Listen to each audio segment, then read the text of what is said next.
Hi everyone, in this video I am going to show you how to upload WordPress website to Cpanel. So let's get started. Before uploading your WordPress website to Cpanel, you must have the backup of your WordPress website. So at first we are going to upload the files of our WordPress website and then we are going to upload the database. So in order to upload your WordPress website files to the Cpanel, from the Cpanel main page just scroll down to file section. And from the file section we are going to click on file manager, and from here we are going to click on public HTML. If you want to upload your website directly on your main domain, then you can upload your files here, but I do not want to upload my website on the main domain, so I am going to create a folder here for my website. So from the top I am going to click on new folder, and then here I am going to give it a name.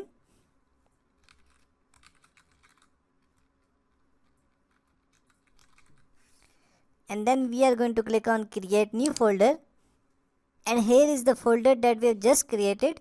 So I will double click on it, and as you can see that our folder is currently empty, and now we are going to upload our WordPress website files here. So in order to upload the files, from the top just click on upload button, and then from here we are going to select our file from the computer. So we will click on select file button, and then we are going to select our file. So I will select it, and then we will click on open. So in this way our website files will start uploading to our Cpanel account. Once your files are uploaded, just click on go back button, and here we are going to see the file that we have just uploaded, and now we are going to extract it. So to extract the file we are going to click on it, and then from the top we are going to click on extract. Then again click on extract files. Now close this window and then click on reload from the top. So our files are now extracted into the folder, and now we are going to move this folder to our main directory. So I will double click on it. Then from the top we are going to click on select all, and then click on move. Now we are going to remove this name, and then click on move files. So all the files will be moved to the main directory. Now click on one level up. Now all the files of our website are here.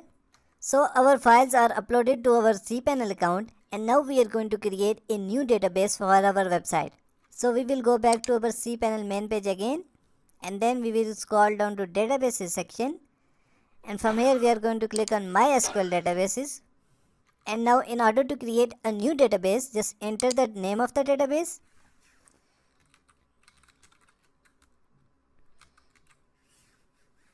and then click on create database.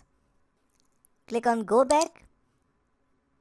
So database is now created, and now we are going to create a user for the database. So we will scroll down to user section, and from here we are going to add a new user. Here we are going to give it a name,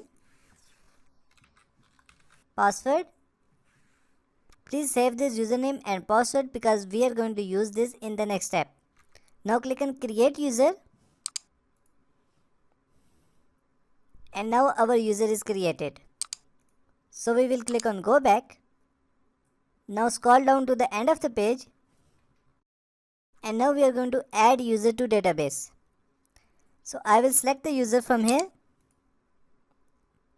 Here it is, new user, and then select the database from here.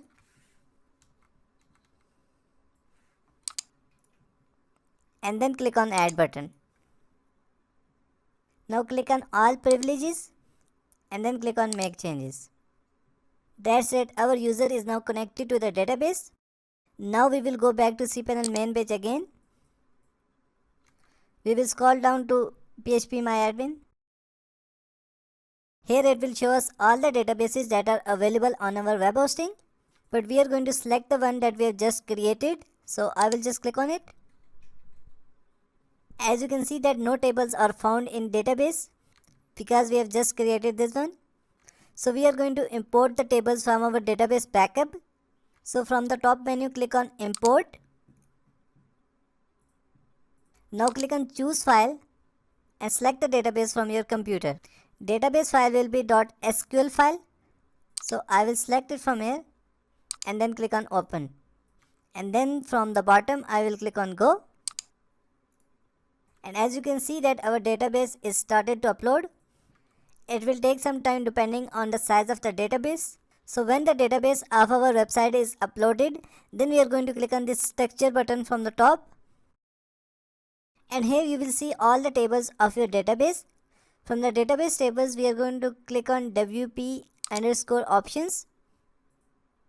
And then at first we are going to change our site URL and then we are going to change our home URL.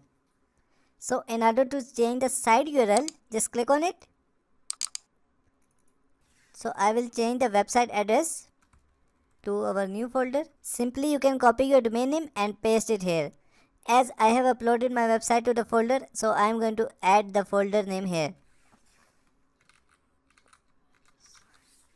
So I will copy it from here. Then go to the second one and paste it here. That's it, our work is done with the database. Now we will go back to our file section again. And then from the file section we are going to edit this wp-config file. So I will click on it and then click on edit. Then again click on edit. Now scroll down a little bit and here you will see all the database configurations. So from the databases section, I am going to copy database from here and then we are going to paste it here. Then we are going to copy the username and paste it here. And now we are going to add the password here. So now your database is properly configured your WordPress website. So now if I go to the folder that we have created on our